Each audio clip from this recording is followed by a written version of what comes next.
Nah, kalau seperti itu masih ada peluang kerja dunia-dunia konten, bisa menjadi konten kreator, Ya. menjadi YouTuber, menjadi selebgram. Oleh karena itu kalau dunia SMK kejuruan harus banyak magangnya.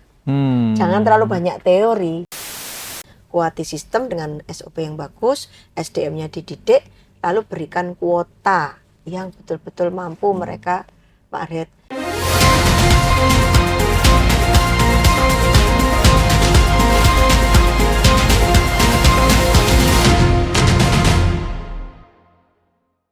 Sri Untari Bisowarno lahir di Blitar pada 20 September tahun 1967.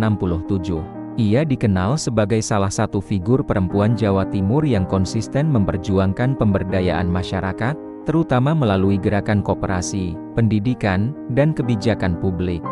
Saat ini, ia mengemban amanah sebagai Ketua Komisi DPRD Provinsi Jawa Timur, serta Sekretaris DPD PDI Perjuangan Jawa Timur, posisi yang menegaskan perannya dalam memperjuangkan isu-isu strategis di bidang kesejahteraan rakyat, pendidikan, kesehatan, dan pemberdayaan perempuan.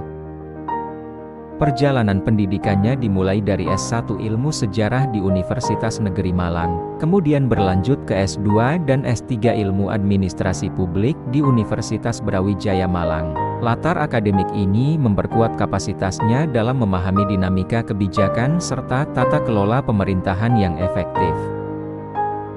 Konsistensinya dalam berkarya mengantarkannya meraih berbagai penghargaan tingkat nasional, di antaranya Satya Lencana Wira Karya dari Presiden Republik Indonesia, Penghargaan Bakti Koperasi dari Kemenkop UKM, Women Achievement Award dari Universitas Indonesia dan Kemen PPPA, serta Penghargaan Tokoh Koperasi dari Pemerintah Provinsi Jawa Timur. Kariernya dimulai dari dunia pendidikan, menjadi guru di berbagai sekolah di Kota Malang sejak tahun 1988 hingga akhirnya dipercaya sebagai Kepala Sekolah SMP Pancasila Pasuruan pada periode 1992 sampai 1996. Dedikasinya dalam pengembangan koperasi pun tumbuh sejak ia menjadi pembina primer Puskowon Jadi pada 1996 sampai 2001, dan kemudian menguat ketika ia aktif di Dewan Koperasi Pimpinan Wilayah Jawa Timur 2016 sampai 2020. Sejak 2019, ia menjabat sebagai Ketua Umum Dewan Koperasi Indonesia, memperjuangkan modernisasi dan kemandirian koperasi di tanah air. Di dunia politik, kiprahnya dimulai ketika ia terpilih sebagai anggota DPRD Kota Malang periode 2004 sampai 2009, kemudian menjadi ketua fraksi PDI Perjuangan DPRD Kota Malang 2009 sampai 2014. Konsistensi dan integritasnya mengantarkan ia memimpin fraksi PDI Perjuangan DPRD Jawa Timur pada tahun 2023, sebelum akhirnya dipercaya memimpin komisi. Dengan rekam jejak panjang di bidang pendidikan, koperasi, dan parlemen, Sri Untari Bisowarno terus menunjukkan komitmennya dalam memperjuangkan kesejahteraan masyarakat Jawa Timur, terutama melalui kebijakan yang berkeadilan dan berorientasi pada pemberdayaan rakyat. Profil ini menggambarkan sosok pemimpin yang bekerja dengan hati, berpijak pada pengalaman panjang, dan selalu terinspirasi untuk membangun masyarakat yang lebih mandiri dan sejahtera.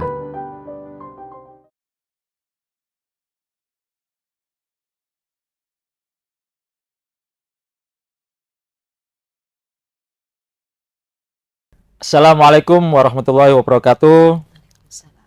Tribuners dan pembaca harian Surya dimanapun berada, kembali bersama saya Iksan Fauzi, jurnalis harian Surya Tribun Jatim Network, dalam program podcast DPRD Jawa Timur, Gebrakan Wakil Rakyat. Saya kembali bertemu dengan Bu Sri Untari. Beliau adalah Ketua Komisi E DPRD Jawa Timur. Ya. Komisi E ini komisi yang membidangi masalah masyarakat. Termasuk bidang ketenagakerjaan. Termasuk bidang ketenagakerjaan. Jadi masalah yang mengenal langsung pada masyarakat ya Bu ya. Jadi Bu Untari ini tempat sambatannya masyarakat Jawa Timur. Semoga tetap sabar dan menjalankan tugasnya dengan baik. Amin. Baik, Tribuners dan pembaca harian Surya, kali ini kita akan membahas tentang sinergi dunia pendidikan dan industri untuk menyerap tenaga kerja. Hari ini tantangan pemerintah Jawa Timur, tantangan pemerintah Indonesia yang dipimpin Pak Prabowo adalah lapangan pekerjaan. Kalau kemarin waktu kampanye Pak Prabowo dan Mas Gibran ini mengkampanyekan atau membuka 19 juta lapangan pekerjaan ya. Nah, nanti kita akan disepil oleh Bu Untari, terutama di Jawa Timur. Seperti apa sih kebutuhan ketenagakerjaan atau masa ketenagakerjaan di Jawa Timur? Ada nggak kaitannya dengan dunia pendidikan kita? Nah, nanti akan diulas lebih banyak oleh Bu Sri Untari selaku pengampuh Komisi E, ya kan? Yang salah satunya adalah menanggulangi atau menangani soal ketenagakerjaan di Jawa Timur.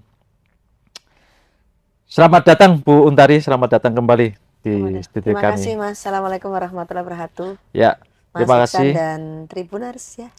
Jangan bosan ya lihat muka saya. Tapi Bu Untari selalu ceria. Ini ditayangin se-Jawa Timur apa Malang Raya aja?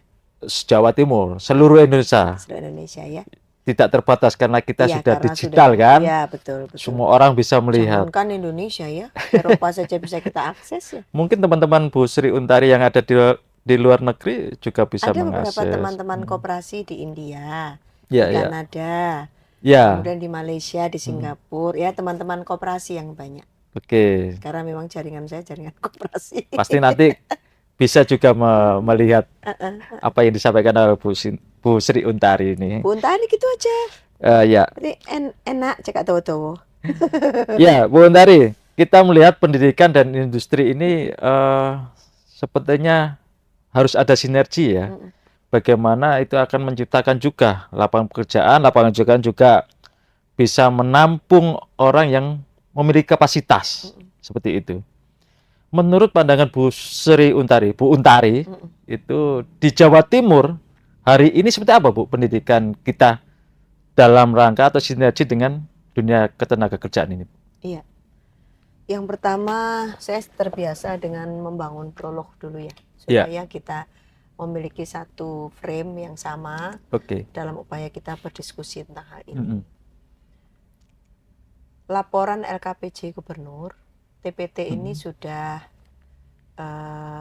turun, artinya turun itu tingkat pengangguran terbuka kita itu sudah tinggal 3,85 kalau nggak salah di LKPJ kemarin. LKPJ kemudian dipertanggungjawabkan dengan di pertanggungjawaban APBD. Nah, itu data yang bisa kami himpun dan menjadi data yang bisa kami percaya karena merupakan laporan pertanggungjawaban seorang gubernur. Ya. Kalau melihat kondisi hari ini, harapan saya itu yang akan menjadi kontributor utama dunia kerja kita itu adalah anak-anak kita di lulusan SMK. Karena kita ini sekarang kan punya ada SMA double track, yang itu juga seperti SMA Negeri 1 Duren itu double track. Iya. Jadi di samping sekolah umum ada juga yang double tracknya itu dia diberi pendidikan untuk otomotif. Keahlian ya. Dengan atau penjurusan ya, kejuruan. Ada lagi yang double track itu dengan salah satu apa tuh namanya chef itu loh. Oke, ya. Sehingga anak-anak SMK kita ini selain punya pengetahuan yang bersifat terampil, tapi juga dia punya anak SMA kita ini selain punya pengetahuan tapi juga punya keterampilan. Nah, terkhusus SMK, antara SMA dan SMK ini ada moratorium di pusat. Bahwa di kita itu 70% itu kalau mendirikan sekolah SMK. 30% SMA. Kenapa? Karena berharap bahwa terciptanya SDM yang siap kerja. Sumber daya manusia siap kerja yang itu dibutuhkan oleh dunia industri. baik industri formal, non formal, besar maupun kecil. Ya. Gitu. Nah, jadi kesiapan di sana sehingga moratorium itu berjalan sampai hari ini. Kalau kita mau mendirikan SMA, nggak bisa. Kalau bisa mendirikan SMK. Lebih pada diarahkan ke sana ya. SMK. Oke. Sehingga dibutuhkan SDM yang siap kerja itu menjadi sebuah cita-cita bersama di Indonesia yang kemudian terbreakdown juga di Jawa Timur. Kondisi-kondisi itu kita persiapkan dengan baik sehingga seluruh jumlah siswa SMA dan SMK kita itu memang lebih banyak siswa SMK daripada SMA. Untuk hari ini ya. Untuk hari ini. Ya sekitar udah 10 tahunan inilah. Ya. Lebih banyak siswa SMA daripada SMK. Nah, dunia industri kita mulai tahun 2004 itu melambat. Melambatnya karena kondisi-kondisi global, di mana arus industrialisasi itu mulai berkurang akibat kondisi-kondisi global, ya perang dagang antara Cina dan Amerika dan Eropa itu mempengaruhi. Kita tidak bisa melepaskan dari itu. Karena di saat industri-industri global itu subur, maka investasi masuk ke Jawa Timur. Nah, investasi itu masuk ke Jawa Timur, itu ada yang PMA, ada yang PMDN.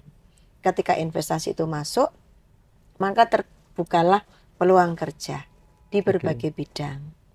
Ada bidang industri, bidang pariwisata, bidang industri lokal yang sifatnya itu manufaktur, elektronika, otomotif. Nah, kondisi tahun 2025 ekonominya melambat. Ya. Saya bisa mengatakan benar melambat. Saya masih menjadi ketua umum koperasi. Kondisi koperasi saya simpan pinjam itu melambat, hanya tercapai 83%. Dibandingkan 2024? Dibandingkan tahun 2004 ke belakang.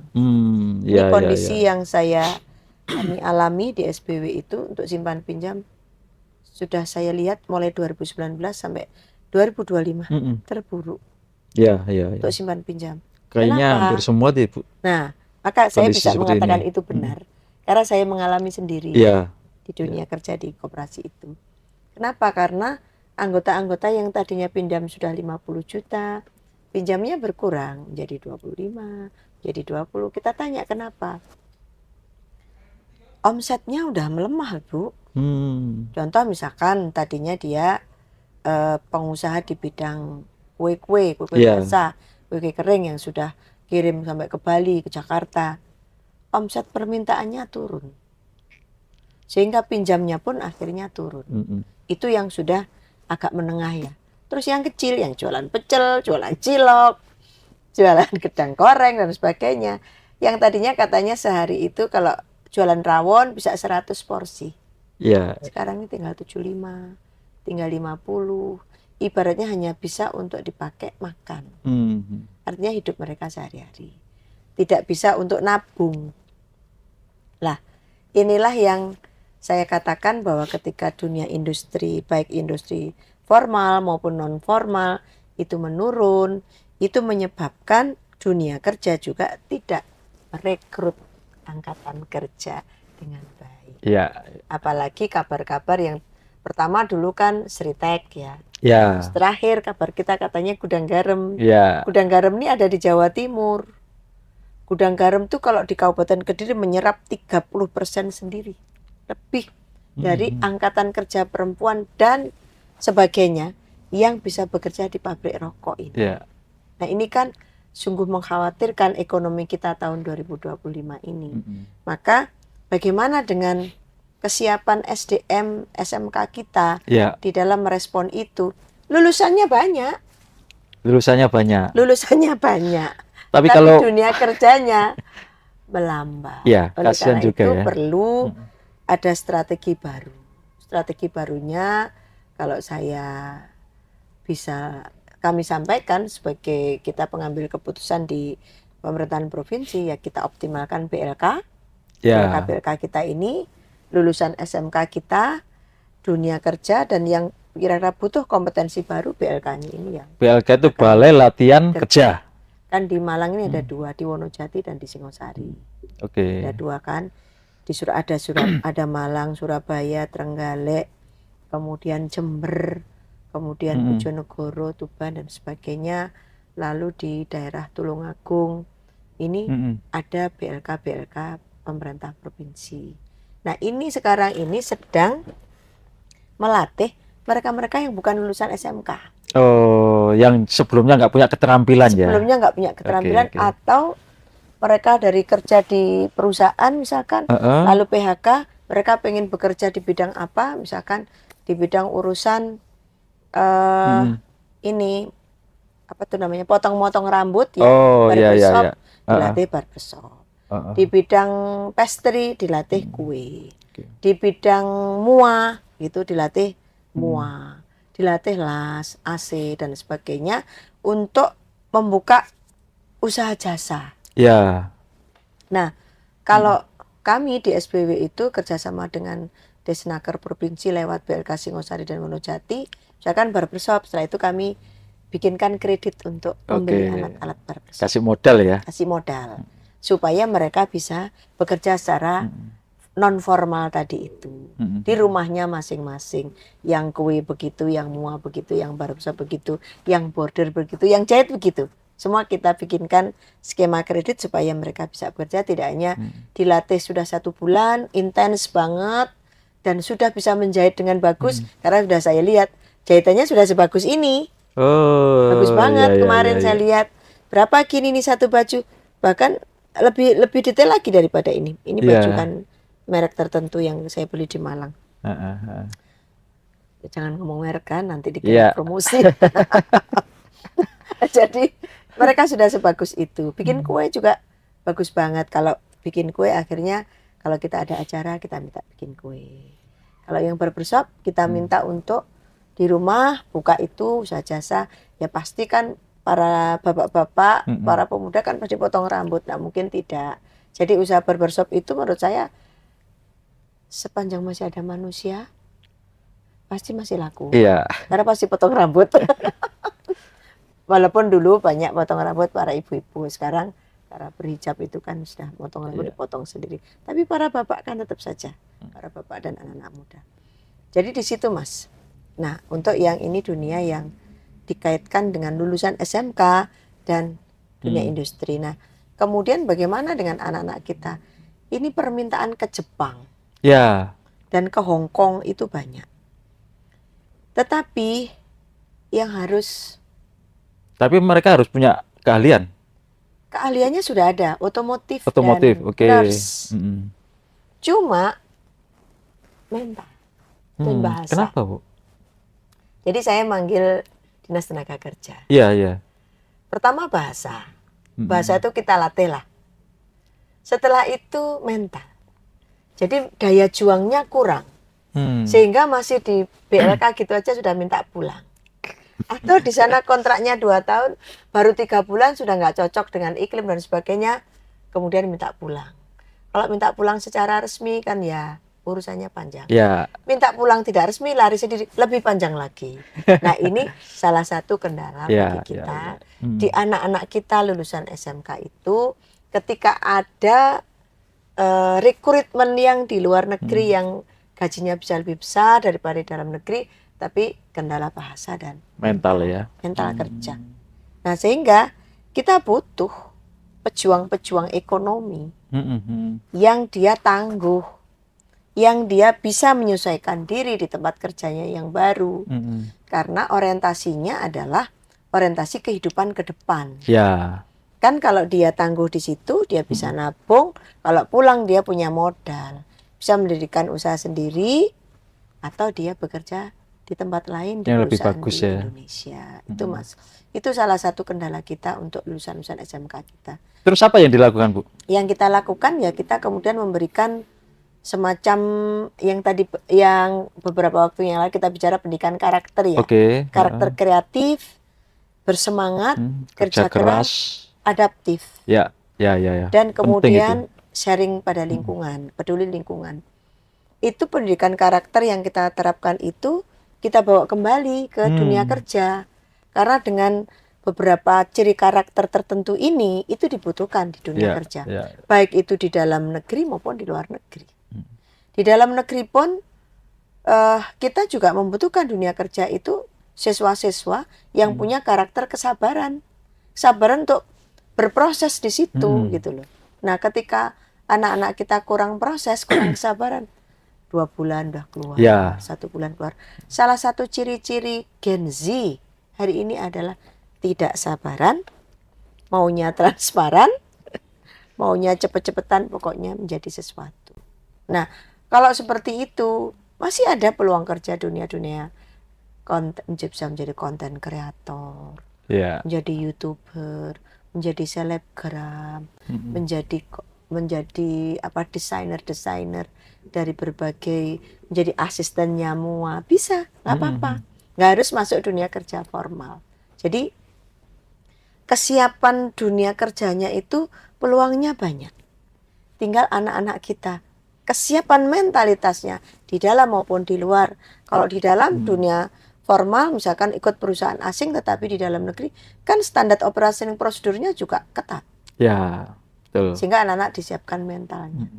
Itu pendidikan mental dan karakter itulah yang sangat dibutuhkan untuk bisa mengantisipasi. Punya keterampilan bagus, tapi karakter mentalnya lemah. Tapi mereka sebenarnya kan udah dikasih pengetahuan juga kan, misalkan kondisi kerja di Jepang misalkan seperti ini. Sudah itu dikasih kan ada latihannya di balai latihan kerja itu. Bagaimana kondisi daerah ini, Anda nanti mau ditempatkan di mana, iklimnya seperti apa. Ya iklim di Jepang kan lebih banyak tropis daripada subtropis. Kalau kita subtropis daripada tropis. Nah, kita iklimnya tropis. 6 bulan hujan, 6 bulan panas, cuma itu di sana ada salju, ya kan. Lalu kemudian makanan orang Jepang itu lebih banyak makanan yang protein, tidak karbo. Orang Indonesia senangnya karbo. Ini sudah satu masalah tersendiri. Oleh karena itu, kami menyarankan kepada Dinas Pendidikan di sisi jalur SMK ini, sertifikasi yang mereka peroleh itu diiringi dengan pengetahuan di negara-negara mana yang mereka mau tuju. Sehingga supaya mereka mengenal, minimal mengenal dulu dari YouTube tentang negara itu seperti apa. Sehingga kalau mereka mengenal negara itu seperti apa, mereka bisa prepare gitu. Itu Mas. Katanya nenek moyang kita adalah pelaut, petarung. Itu terputus ketika satu Laksamana Malahayati dan Ratu Kalinyamat ini masih begitu. Ratu Kalinyamat itu diutus oleh ayahnya Pangeran Trenggono untuk berperang dengan Portugis, membawa Jung Java. Kok Bung Tari tahu sih? Seorang sejarah. membawa Jung ini perang dengan Portugis di Malaka. Kita kalah. Kapal kita besar, kayak kapal induk begitu. Portugis kapalnya lebih lincah. Akhirnya beberapa kapal kita disita sama mereka dan dipelajari oleh mereka. Jadilah kapal induk. Sementara kita setelah itu masuk ke pedalaman. Jadi Raden Patah itu di Demak, lalu Sultan Trenggono ini masih perang dengan Portugis di Malaka. Setelah berpindah ke tangan Sultan Hatijoyo, masuk ke dalam, maka jadilah kita negara agraris. Tidak lagi menjadi pelaut ya. Maritim. Tidak ada yang sebesar Sriwijaya dan Majapahit lagi. Itu yang mestinya hari ini di depan kembali. Contohnya kalau Malang ya harus ada. Nenek moyangku pelaut itu cocok. Ada 11 pantai kan. Kita miliki Malang, Banyuwangi, Blitar, Trenggalek, kemudian Lumajang, kemudian Jember, kemudian Madura, kemudian yang utara Tuban, Lamongan, Gresik itu harus mengenal laut betul. Itulah Mas yang menjadi salah satu perubahan karakter kita dari bangsa maritim kepada bangsa agraris. Itu ada sejarahnya. Jadi kita bukan petarung lagi ini. Bukan petarung. Harus digelorakan lagi ini bukan. Harus digelorakan lagi. Tapi kayak seperti di Kepulauan Maluku, kemudian Kepulauan Sulawesi itu masih menjadi bangsa petarung laut. Karena mereka akan hidupnya, Kalimantan hidupnya di laut. Tapi kalau Jawa sudah banyak berkurang. Oleh karena itu kemaritiman kan akhirnya agak mundur. Ya. Yang banyak adalah agraris dan pariwisata. Oke. Bu Untari, Mm-mm. bagaimana sih kondisi lembaga pendidikan dan industri hari ini? Mm-mm. Khususnya di Jawa Timur, Bu. Ya. Artinya masih baik-baik saja kah? Atau lebih bagus kah? Atau dengan kondisi ekonomi yang seperti ini makin berkurang? Yang pertama pasti makin berkurang ya. Hmm. Karena ini kondisi global. Ya, ya. Kondisi global Indonesia itu begini, turun ekonominya. Nah, tetapi Jawa Timur itu masih agak selamat ya. Mm-mm. Agak selamatnya itu dunia pertaniannya masih 40%. Masih Sehingga ini itu ya, masih menopang ya. mendorong, menopang. Mm. Dunia industri di Sidoarjo beberapa waktu lalu banyak perusahaan yang sudah mulai kolaps kan. Mm-mm. Perusahaan apa kemarin 3 bulan yang lalu lah, pamit untuk kemudian karyawannya mem-PHK seluruh karyawannya ada 300 sekian. Lalu kemudian yang terakhir gudang garam itu ya. Iya. Lalu kemudian beberapa perusahaan yang ada beberapa perusahaan yang sudah mengajukan untuk mundur ya, menutup. Nah, ini juga mempengaruhi dunia kerja kita. Nah, kalau berkaitan dengan adik-adik kita, anak-anak kita di siswa SMK ini penelusuran kita sampai dengan tahun 2023 itu 49% itu bekerja. Lalu berwirausaha sendiri 24%, melanjutkan studi 15,79, jadi banyak anak-anak SMK juga melanjutkan studi. Oke, ya. Kegiatan lainnya 8,66, pengangguran 2,37. Nah, kemudian keselarasan dengan pekerjaan itu 66,60%. Artinya ada 33% lebih yang nggak sesuai, nggak selaras. Masa tunggunya sampai rata-rata 3,3 bulan untuk bekerja. Kemudian pendapatan lulusan, persentase lulusan yang bekerja dengan pendapatan sampai dengan UMP itu 40,54%. Kemudian kepemilikan sertifikat, artinya yang hampir 60% itu nggak sesuai UMP, ya kan? Nah, kemudian kepemilikan sertifikat keahlian itu persentase lulusan yang memiliki sertifikat keahlian 62,56%, artinya yang 37 sekian nggak punya sertifikasi yang baik, yang bagus.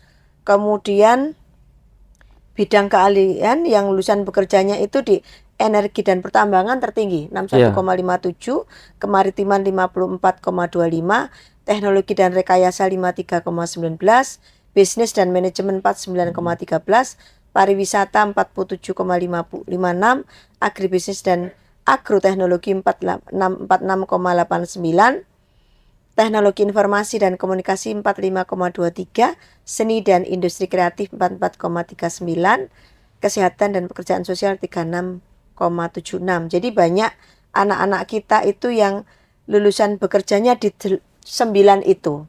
Kemudian bidang keahlian yang terserap untuk lulusan bidang wirausaha. Jadi wirausaha ya. Kalau tadi itu bekerja di perusahaan, ini wirausaha.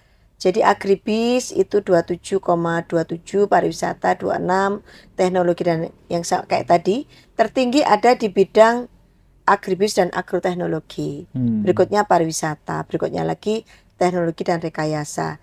Kemudian yang lulusan melanjutkan studi ternyata juga banyak, dari 15,5 tadi itu tertinggi di kesehatan dan pekerja sosial.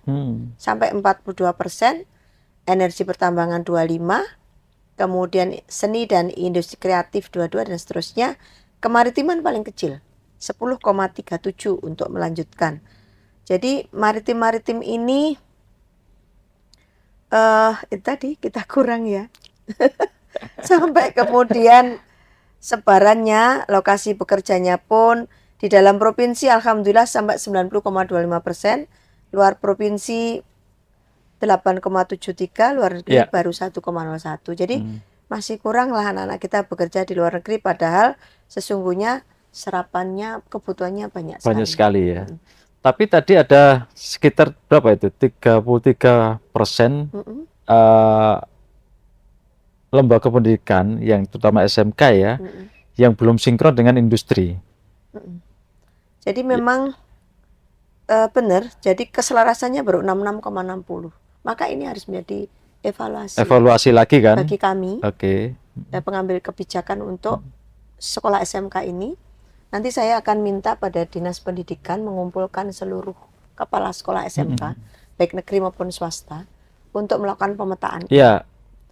Dudi, dunia kerja, Duki dan Dudi ya, dunia kerja industri dan dunia kerja dalam negeri dan luar negeri ini sekarang apa yang dibutuhkan Betul. mereka. Kan sekarang kerjaan-kerjaan lebih banyak kepada yang berbasis IT. Iya. Ya kan? Bisa AI, bisa rekayasa teknologi, bisa konten kreator, semuanya ini kan berbasis teknologi semua.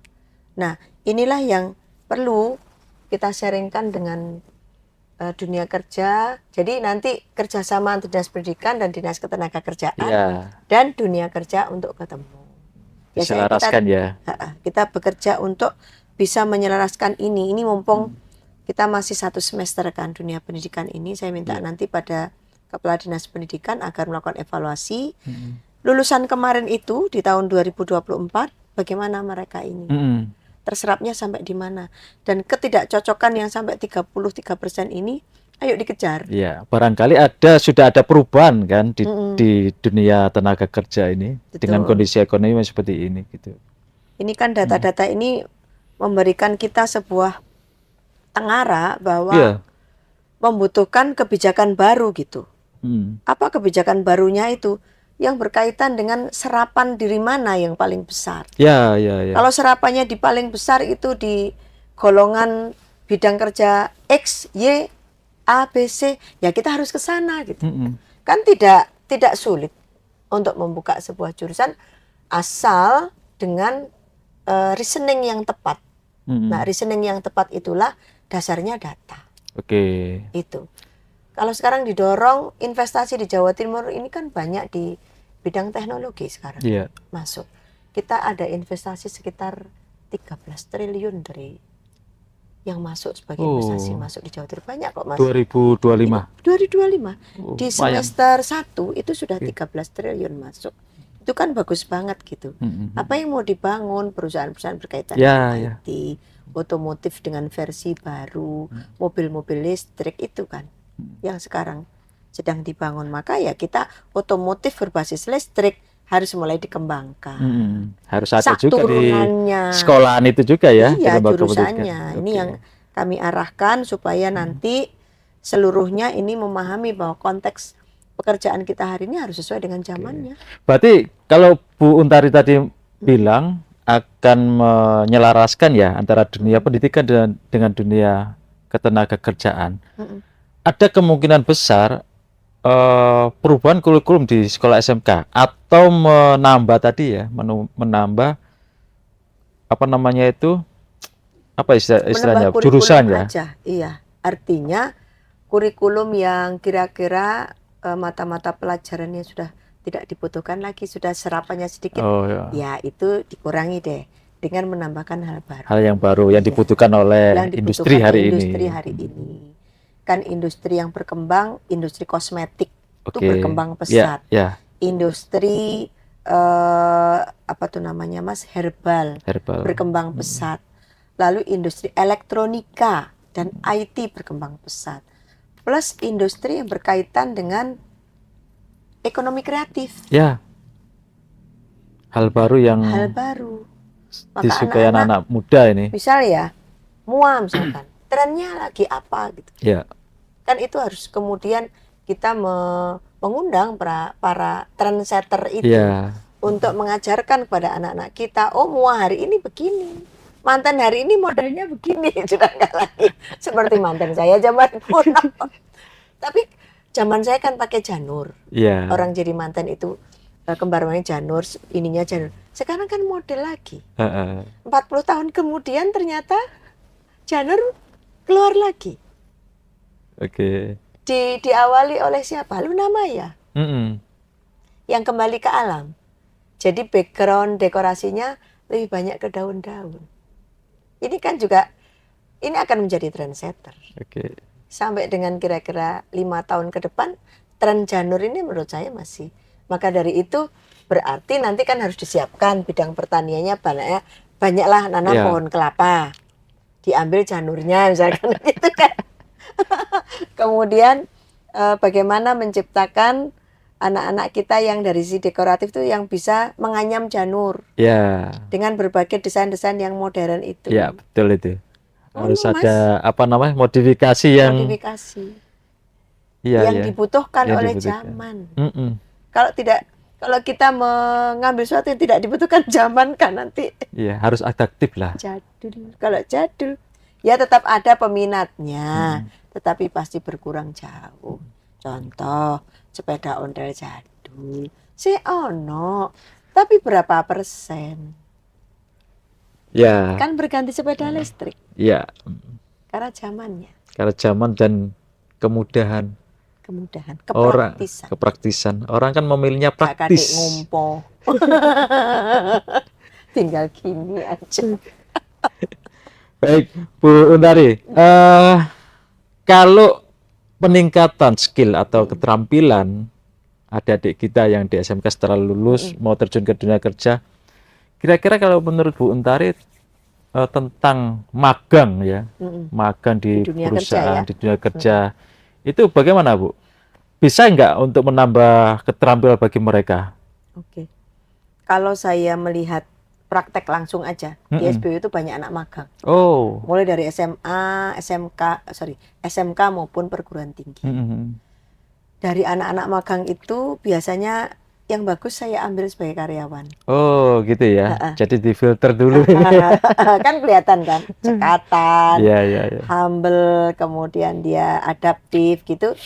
Pas rekrutmen karyawan kita ambil. Oke. Begitu.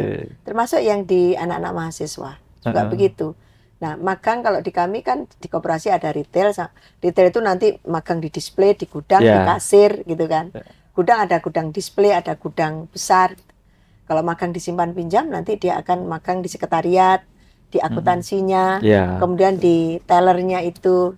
Kemudian dari situ saya melihat dunia pemagangan mereka itu betul-betul memang menjadi sesuatu yang bersifat supporting bagi keahlian mereka. Oleh karena itu kalau dunia SMK, kejuruan harus banyak magangnya. Jangan terlalu banyak teori. Iya, iya, iya. Jadi teori mungkin 1-2 bulan gitu ya. Misalkan dia di bidang otomotif, magang aja di perusahaan-perusahaan otomotif. Dia di dunia desain, magang aja di perusahaan-perusahaan konveksi. Terus dia di dunia kerja pertanian, magang aja kepada koperasi-koperasi pertanian atau teman-teman yang bertani. Di dunia industri susu, magang aja di tempatnya koperasi-koperasi susu dan pabrik-pabrik yang katakanlah kayak Nestle, mohon maaf ya nyebut merek lah, ya apa meneh enggak meneh ya, nyabang di perusahaan-perusahaan yang berkaitan dengan susu. Jadi dengan itu mulai susu ini bagaimana mendapatkannya, membesarkan sapi, ya kan? Sapinya dibikin bunting. Kalau bunting dia pasti akan keluar susu, meras susunya bagaimana, lalu kemudian setelah diperas itu diproses seperti apa lagi sampai dikirim ke pabrik. Di pabrik nanti bikin susu krim, susu bubuk maupun susu cair. Ini kan teknologinya beda-beda. Nah, anak-anak kita kalau mau expert betul, ya dimagangkan di semua sisi itu. Maka kalau bicara tentang anak-anak nanti akan bekerja di dunia yang berkaitan dengan susu sapi begitu.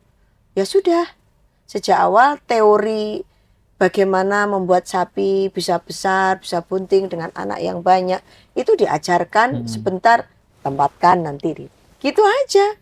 Kalau sudah begitu nanti akan cepat. Karena ini nanti anak-anak tidak akan berteori lagi. Anak-anak akan bekerja. Ya, karena bisa jadi teori dengan prakteknya itu bisa beda. Beda Atau kemiripannya 80% misalkan. Atau 50%. Lebih banyak pada bagaimana mengatasi soal-soal di lapangan. Contoh misalkan, untuk membuat sapi itu bunting, perlu disuntik, diinseminasi. Atau dikawinkan asli. Kalau untuk bunting gitu kan, lebih cepat mana antara kawin asli dengan kawin suntik. Nah, itu satu teori. Nanti ketika dia bunting itu perawatannya gimana, dikasih makan apa, harus dengan vitamin apa, itu satu ilmu tersendiri. Setelah itu lahir, berapa bulan induk-induk sapi ini bisa diperah susunya, sampai kapan, kan berarti dia harus terus diperah susunya terus dia harus bunting lagi, kan ini butuh ilmu.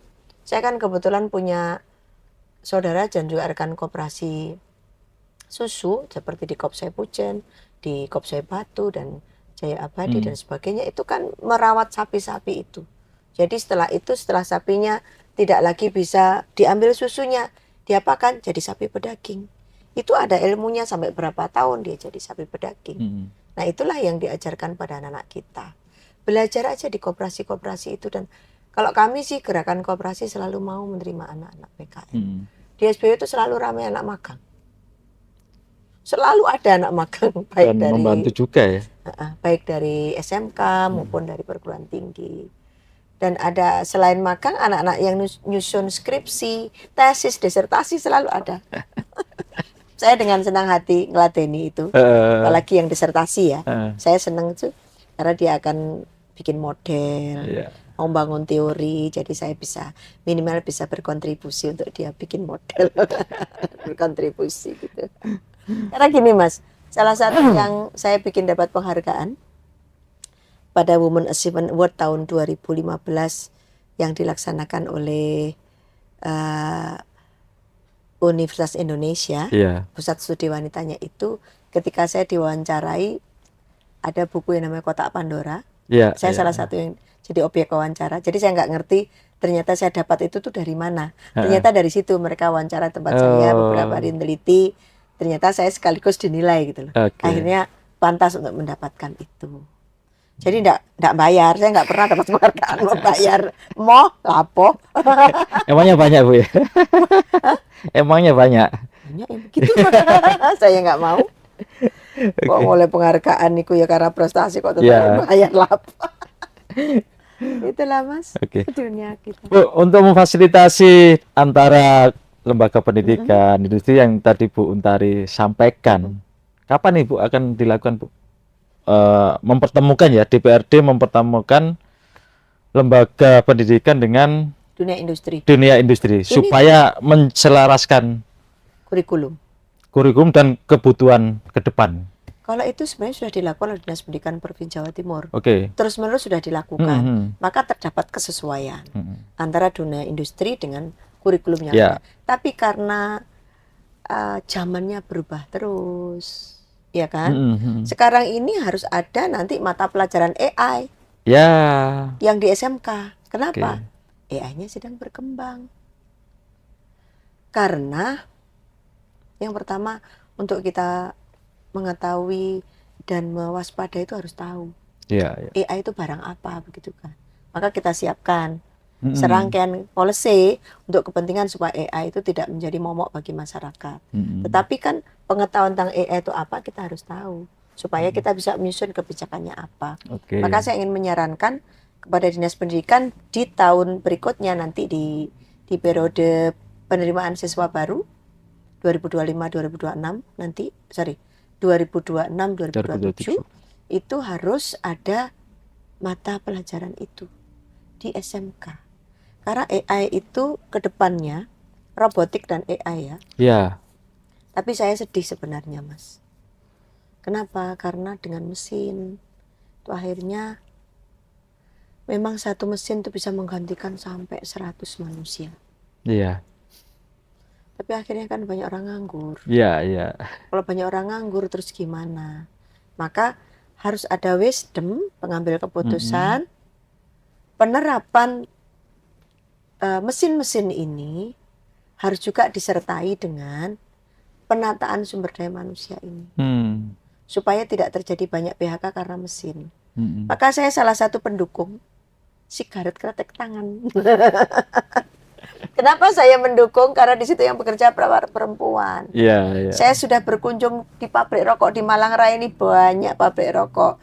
Lalu koperasi yang punya kerjasama dengan Sampurna itu sigaret kretek tangan itu koperasi Karep di Bojonegoro itu ribuan loh Mas, karyawannya perempuan semua. kan nelangsa saya kalau kemudian mereka Diganti mesin ya. harus dirumahkan gitu. Kata para perokok, ini kata para perokok ya, yang dihasilkan oleh mesin dan dihasilkan oleh tangan itu beda. Ya. Campuran sausnya Itu. itu dan sentuhan tangannya tentu. Saya telah mencoba angeli. Kok beliau-beliau para pekerja rokok, aduh, sehari bisa dapat 4.000. Iya benar. Gila banget 4.000. Pada saya nyoba satu aja beberapa menit. 1 jam bisa sekitar 380 Cepet banget. batang.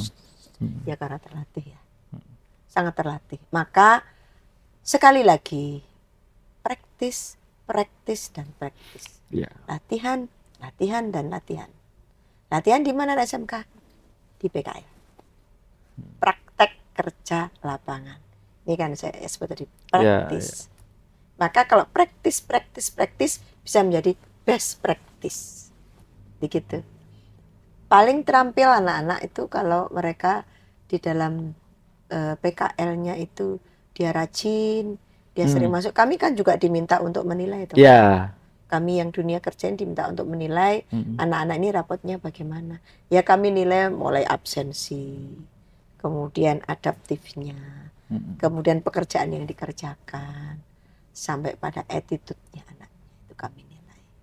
Sehingga nanti sekolahnya biar kemudian, oh ini di dunia kerja ternyata bagus ya dia ya. Gitu ya. Gitu.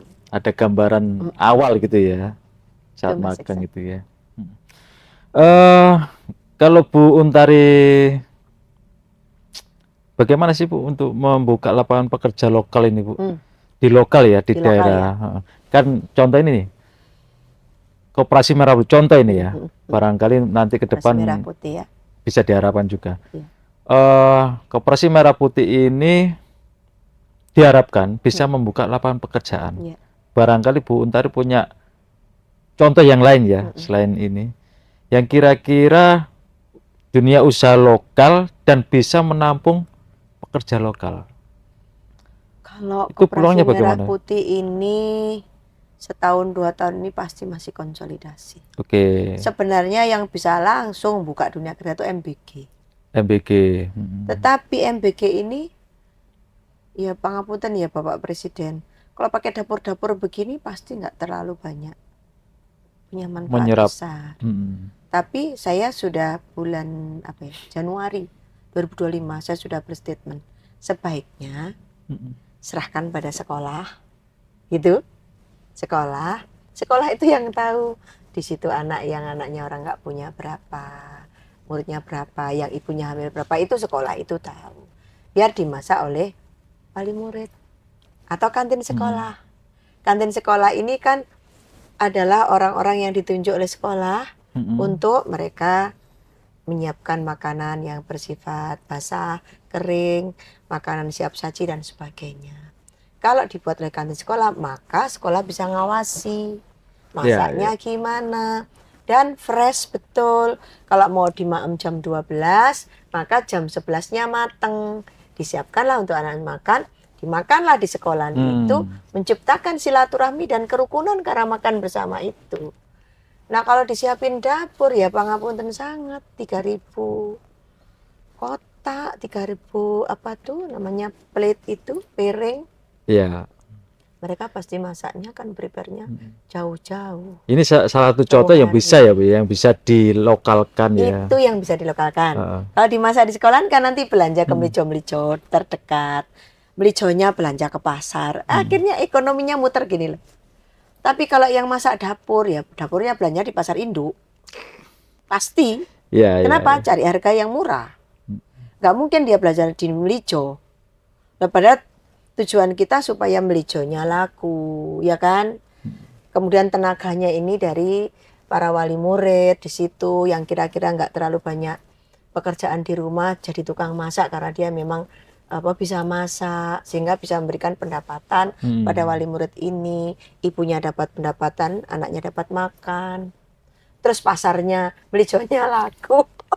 Pasarnya di desa laku.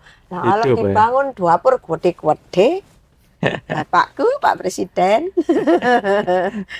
ini sebagai kritik konstruktif. Iya. Untuk menciptakan Konstruktif lapangan untuk pekerjaan menciptakan ya. lapangan kerjaan, tentu harusnya tidak seperti itu. Ya. Saya sudah berteori lah, melihat memang terekrut satu dapur kira-kira ada sampai 10-15 orang gitu.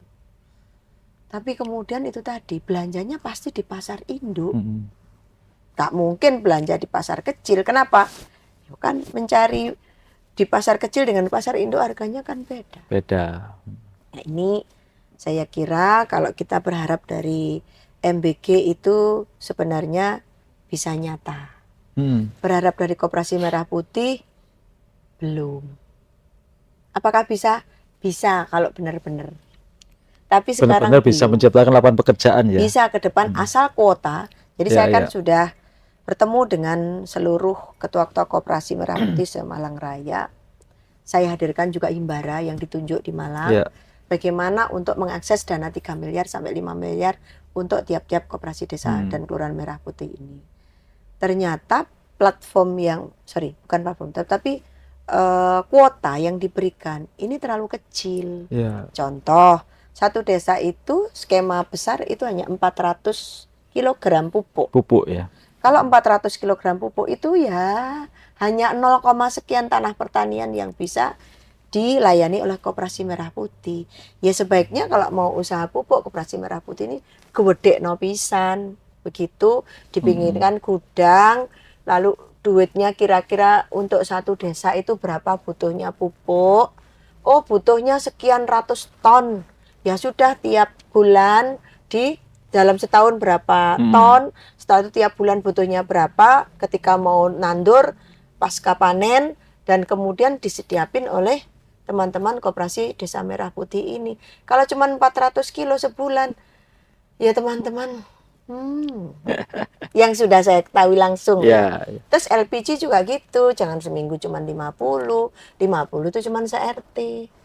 Nggak sampai se-RT itu sebenarnya.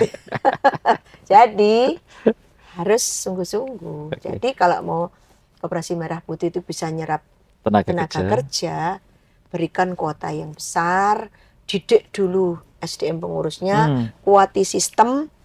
Orang nggak bisa tanpa sistem yang kuat. Kuati sistem dengan SOP yang bagus, SDM-nya dididik, lalu berikan kuota yang betul-betul mampu mereka Pak. Nah sekarang kalau misalkan ya, ada teman saya di Kelurahan Bumi Ayu. Seminggu dapat 50 atau 60 gitu LPG, ya kan? Nah ini kan hanya untuk 60 keluarga. Satu minggu melon itu kalau keluarga kan mungkin satu ya. Seminggu 1 melon. Berarti 1 bulan kan 4 melon. Minimal 2 melon lah. Nah kalau cuma dikasih 60 berarti kan cuma se-RT aja kurang. Nah ini sebagai bahan evaluasi untuk bisa nyerap tenaga kerja. Nah berapa sih keuntungannya? Katakanlah 1 melon, kalau nggak salah dapat harga 16.000 atau berapa gitu. 16.000. Segitu. Ininya berapa? Keuntungannya 2.000.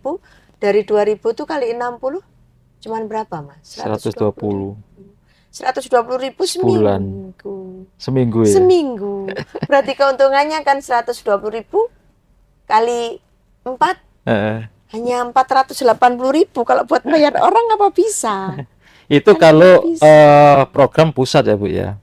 Tapi kira-kira kalau usaha lokal di masing-masing daerah di Jawa Timur, itu apa Bu ya kira-kira yang bisa menyerap tenaga kerja di daerah situ sendiri? Itu kita keluar dari Koperasi Merah Putih ya. Nah kalau usaha lokalan itu berbagai saudara-saudara kita yang berusaha misalkan di bidang industri informal tradisional misalkan, dia adalah pembikin bakso. Ya. Terus dia punya tukang bakso 20.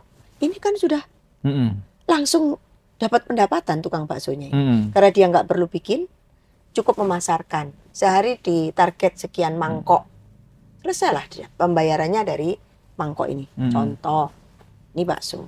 Lalu misalkan malam mie dok-dok gitu. Mie dok-dok. Ya. Enak itu. Enak kan? Cepet ya. Ini misalkan satu orang bisa punya pedagang mie dok-dok sampai 20 atau 25. menyebar ke sekota Malang. Kan sudah pendapatan bagi pemilik ini tadi dan juga bagi yang jualan. Ini contoh-contoh kecil aja, cilok. Aku golek sing lokal-lokal Mas yo. Mie duk-duk, cilok, mari ngono apa lagi? Seblak. Yang lagi ngetren ya. Cireng. Ya. Ini kan hal yang lagi ngetren. Lah, ini bisa kayak begitu itu cepat. Karena memang betul-betul terus minuman-minuman, ngopi-ngopi apa saja wis mbuh. Dan ini sebenarnya bisa ya untuk di anak-anak muda lulus SMA itu bisa memasarkan lah dengan instagramable gitu kan. Iya, seluruh yang laku itu sangat tergantung pada medsos dan cara berjualan. Jeruk, apukat, segala macam bentuk minuman, bentuk makanan kecil, bread gitu. Lah, itulah yang real. Real terjadi. Itu nyerap tenaga kerja. Contoh SBW, buka kafe di Trunojoyo. Kita kerjasama sama anak muda. Jadi hasil bersih 60-40 dengan anak muda. Maka dia nyerap tenaga kerja. Saya lihat bisa sampai 27 anak yang kerja di kafe. Karena 24 jam. Berhenti di jam 4 sampai jam 6, 22 jam lah ya. Jam 4 sampai jam 6 ini bersih-bersih. Jam 6 buka lagi terus. Ini real ini. Saya tidak mengada-ada. Real data. Nah, alhamdulillah SBW juga untung. Dalam waktu 10 bulan kami sudah BEP dari modal yang kami. Artinya gini loh.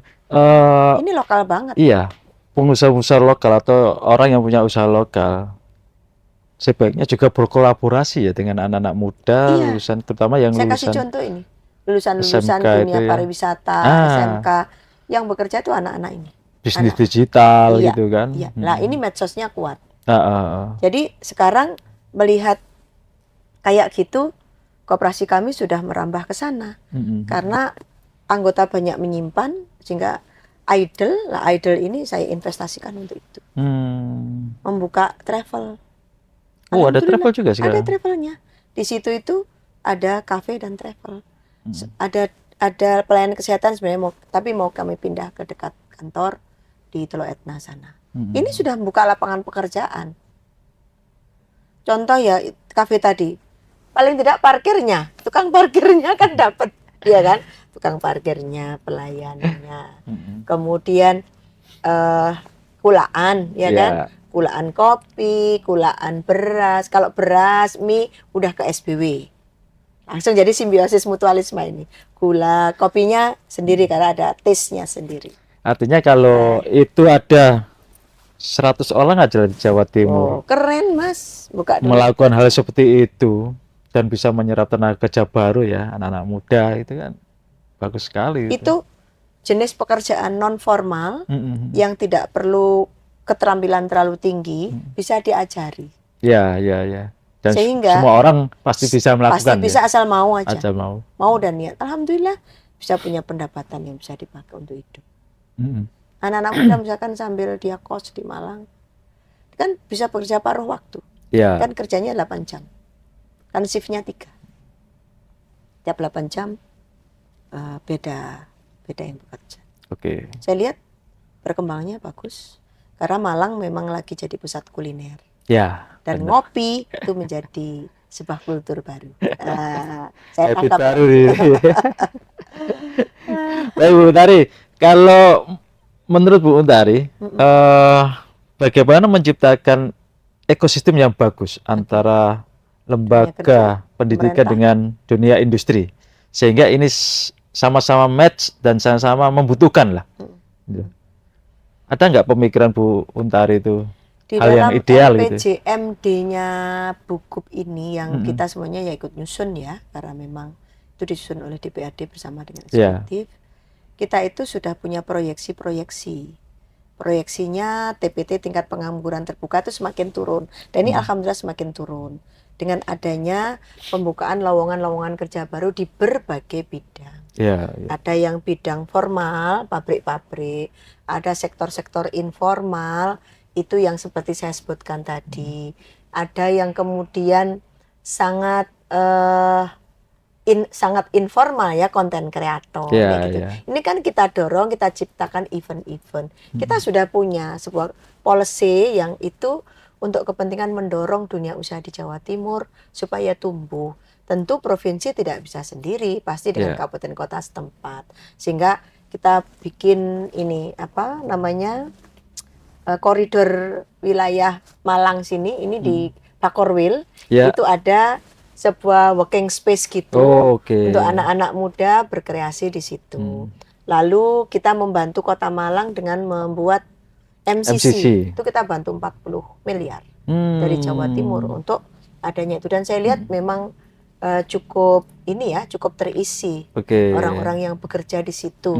Baik mereka menggunakan audio, visual, digital, bahkan kayaknya mulai berkembang ke arah mengarah untuk jadi kayak misalkan bordir gitu, Iya. desainnya tuh udah pakai komputer Ya, gitu, udah nggak berarti ke pakai arah lagi. ekonomi kreatif lah. Artinya Ekonomi kreatif ya. digitalisasi juga berjalan di situ. Ini Gitu. Jawa Timur mendorong seperti itu di Mm-mm. Pakorwil Madiun, di Pakorwil Madura. Nah ini hasilnya, exitnya apa? Diharapkan di lokal-lokal ini bersama dengan provinsi untuk menciptakan keterampilan-keterampilan kerja seperti itu. Nah ini yang bisa diserap oleh dunia kerja, baik formal maupun informal. Oke. Terakhir Bu Untari, bagaimana pesan Bu Nggak kerasa Untari untuk siswa dan mahasiswa dalam menghadapi dunia kerja ke depan? Yang pertama, anak-anakku sekalian yang duduk di SMK, SMA maupun di dunia pendidikan perguruan tinggi, satu, kalian harus kuasai keterampilan apa yang kalian passion. Betul. Ini bisa akan jadi hidupmu. Nah, yang kedua untuk mereka-mereka yang ingin bekerja di dunia sains ya, terus di dunia-dunia yang bersifat jasa, ya kuasai ini ilmu-ilmu kedokteran, ilmu kimia, ilmu farmasi, ilmu keguruan, ilmu hukum, ilmu pemerintahan dan sebagainya. Untuk kalian bekerja di dunia pemerintahan dan dunia yang bersifat jasa. Yang ketiga yang kalian tidak masuk di keduanya, maka kuasailah untuk orang yang sangat expert di bidangmu, yang di bidang-bidang baru. Misalkan kok jadi konten kreator. Seluruh diri kita ini, mohon maaf dengan pasti jangan bicara seksual ya. Itu harus kita optimalkan betul untuk bisa kita jadikan keterampilan kita. Misalkan mata kita gitu ya. Bagaimana kita cerdik sekali melihat segala sesuatu dengan pakai mata kita. Mau mindai seret. Wih, itu di sana ada peluang, di sana peluang. Ngono, dengan mata kita. Dari mata kita kemudian masuklah di dalam otak kita. Oh, kalau gitu nanti saya akan bikin ini. Saya akan bikin ini gitu. Karena di sini ini tersedia seluruh ilmu yang dibutuhkan untuk kita berkreatif itu ada. Nah, yang ketiga, jangan lupa basisnya tetap dengan karakter yang 18 itu. Agar kita nanti masuk di dunia kerja ya demokratif, ya toleran, ya adaptif, ya kerja keras, ya tangguh, mandiri, agar kemudian pada saatnya ke depan ketika kalian harus menikah, kalian sudah mandiri. Tidak menyusahkan orang tua. Akan keren kalau biaya pernikahan dibiayai sendiri. Wah, keren banget itu. Tapi kalau nggak bisa ya tugasnya orang tua. Itulah Mas yang saya ingin anak-anak kita, adik-adik kita, be yourself, be the best. Adaptif dengan zaman yang sekarang ada, dilingkupi, didasari dengan iman, takwa yang kuat, yang di breakdown di dalam 18 karakter, yang itu bersumber dari Pancasila. Keren. Oke, baik. Tribuners dan pembaca Harian Surya. Mohon maaf ya Mas kalau ada kata-kata yang kurang tepat, kurang berkenan. Oke, kayaknya nggak ada Bu. Oh, nggak ada. Tetap harus minta maaf. Kayaknya berisi semua ini tadi. Terima kasih. Artinya sangat penting banget edukasi ini untuk didapatkan atau diterima oleh adik-adik kita ya. Dalam menghadapi dunia kerja dulu dan sekarang sudah berbeda. Berbeda banget. Tantangan ke depan adalah sangat berat. Saingannya berat. Bukan hanya saingan manusia tapi saingan Mesin. AI gitu kan, itu yang harus dihadapi, Mesin dan AI. Aduh. harus diantisipasi oleh adik-adik kita. Jangan kalah ya sama AI. Tapi yang jelas, kalau tadi Bu Untari menyampaikan, kita harus punya karakter. Saya yakin kalau kita punya karakter, Kita bisa diterima di mana? kita bisa diterima di mana, Pak, di mana-mana. Kita punya etika, kita punya moral, kita punya sikap kerja keras mandiri. Saya yakin siapapun orang akan menerima kita. Betul. Kreatif tentunya itu yang paling Kreatif, inovatif, kreatif, penuh inovatif. semangat. Terima kasih, sampai jumpa dengan saya Iksan Fauzi, jurnalis Harian Surya. Sampai ketemu dalam program DPRD Jawa Timur, Gebrakan Wakil Rakyat bersama anggota yang lainnya. Assalamualaikum warahmatullahi wabarakatuh.